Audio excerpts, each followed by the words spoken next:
top? In his chair. His chair. Sure.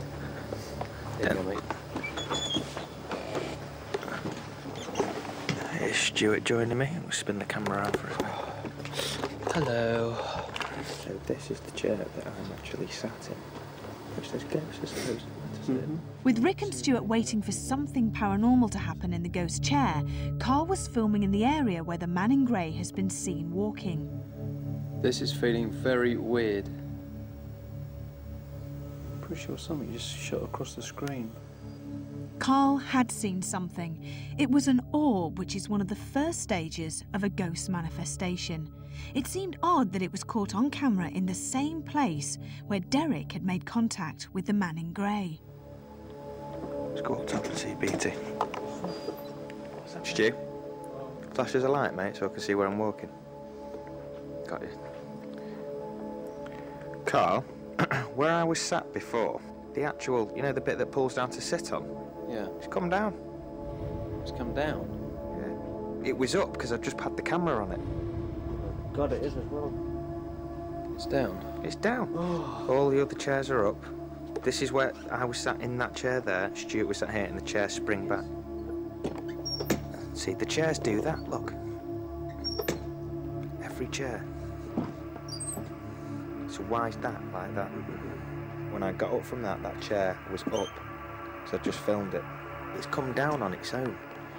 What I think is very strange is that is the actual chair that he's been seen in. Was there some body in the auditorium with them? The chair coming down and the orb Carl had seen. Were they related to the ghost of the man in grey?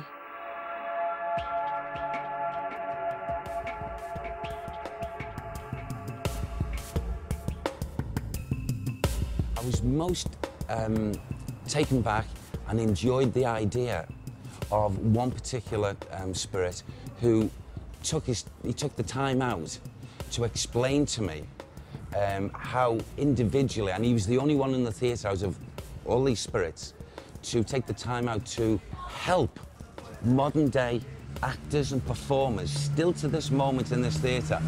Like when the cameraman says, step aside to the right or the left, he's still taking the time out. And that's not jealousy. I think he wants that performer to get the best from themselves to give the audience. That was most touching to me. Most touching. Well, I can say categorically that I saw something very odd. It would look like a pair of legs. Two other people saw it, Yvette and Rick as well. We all saw the same thing at the same time, and that's the key.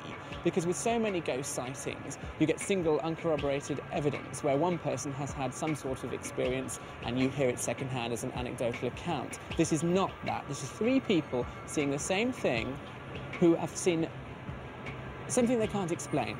When I was first told about it, my psychic inclinations were telling me, yes, they most definitely have experienced this. And it wasn't in any way imagination. That was real.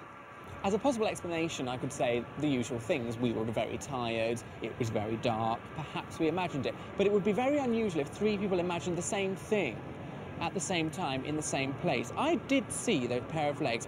They were just there. Now, naturally, I've got a guide who I rely upon. His name's Sam.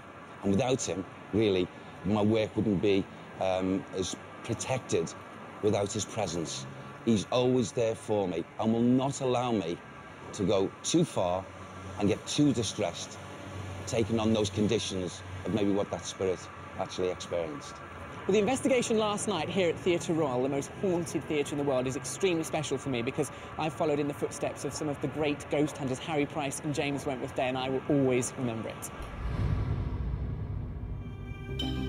Well, last night was a revelation for quite a few of us, and I definitely saw a pair of legs on the stairs. Whether they belong to a ghost, who knows? Until the next location, sleep tight.